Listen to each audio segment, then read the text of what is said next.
Picture this. You accidentally touch a hot pan and bam, you pull your hand away instantly. You didn't even have to think about it. How did your body do that so fast? That, my friends, is your nervous system being an absolute superhero.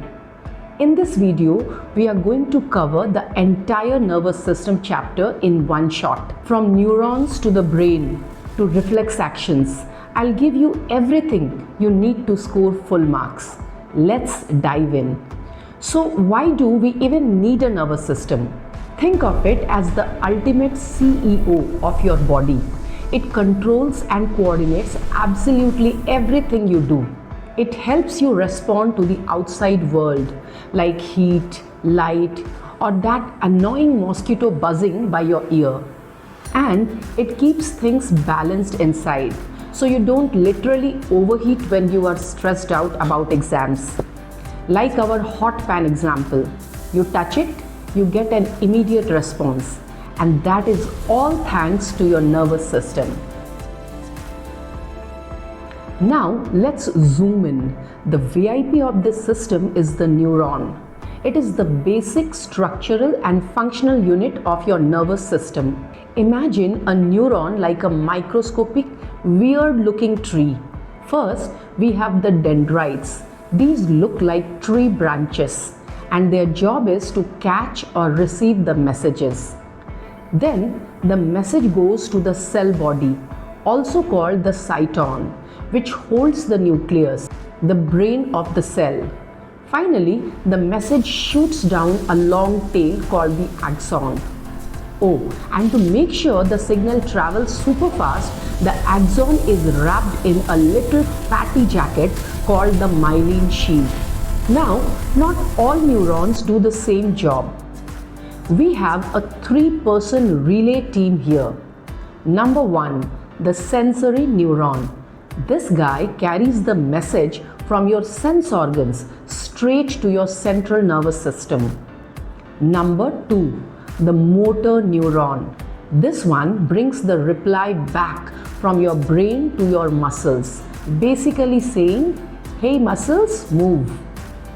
And number 3, the association neuron. This is the middleman inside your brain and spinal cord that connects the other two. When you bunch a whole lot of these nerve fibers together, you get a nerve. Think of it like a thick internet cable made of tiny wires. We have 3 types. Sensory nerves carry news to the brain. Motor nerves carry orders from the brain to the muscles. And mixed nerves? Well, they are the overachievers. They do both. So how does a thought actually travel? Inside a single neuron, the impulse is purely electrical. It zips in one direction, from the dendrite into the cell body and straight down the axon. But wait, neurons don't actually touch each other. There is a tiny microscopic gap between 2 neurons called a synapse. Since the electric spark can't jump the gap, the impulse turns into a chemical messenger called a neurotransmitter. It swims across the gap, hits the next neuron, and boom, turns back into electricity. It's like a relay race where they pass a chemical baton. This ensures the signal only ever flows in one direction. No traffic jams allowed in the brain.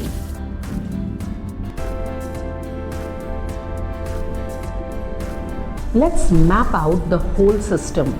We divide it into 2 main parts. First, the central nervous system or CNS.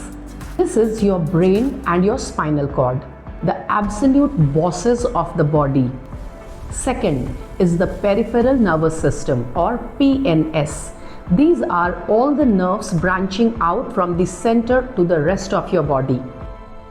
Now, that peripheral system has 2 different departments. The somatic nervous system handles things you choose to do, like walking, writing notes, or doing a little dance. Then we have the autonomic nervous system. This handles the stuff on autopilot, like your heartbeat and digesting your lunch. Thank goodness you don't have to consciously remember to beat your own heart, right? Let's talk about the crown jewel, your brain. Because your brain is incredibly delicate, it needs serious protection. First, it sits inside your hard, bony skull. Second, it floats in a shock-absorbing liquid called cerebrospinal fluid. And finally, it is wrapped securely in 3 protective membranes called meninges. Their names are the dura mater, arachnoid, and pia mater. The brain has different departments, each with its own job. The biggest part is the cerebrum, your forebrain. This is where the magic happens. It controls your memory, intelligence, and voluntary actions. It's the reason you can solve math problems or overthink a text message. The 2 halves of the cerebrum are connected by a bridge called the corpus callosum. Below that, we have the thalamus, which acts like a busy receptionist, directing signals. Then there's the hypothalamus, your internal thermostat. It controls your hunger, your thirst, and your body temperature. At the back of your head is the cerebellum. This little guy is in charge of balance, posture, and coordination. If you can walk in a straight line without falling over, thank your cerebellum.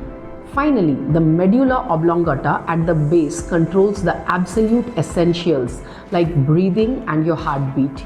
You definitely want that part working 24/7. Alright, here is a massive exam tip, so pay close attention.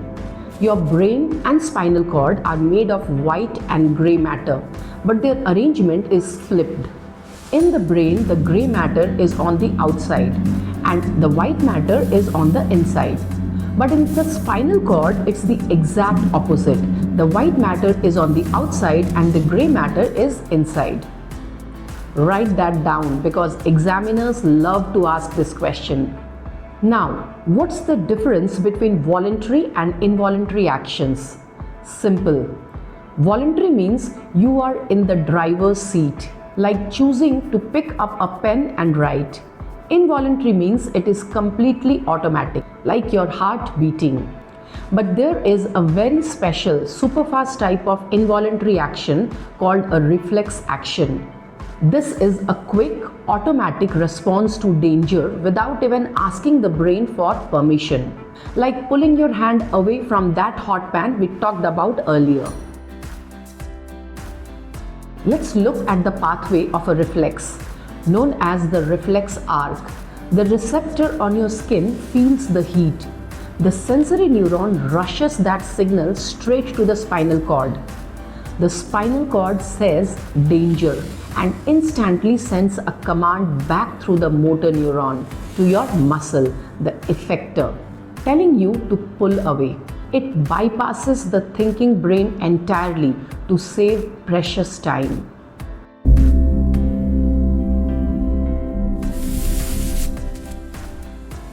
We basically have 2 types of reflexes.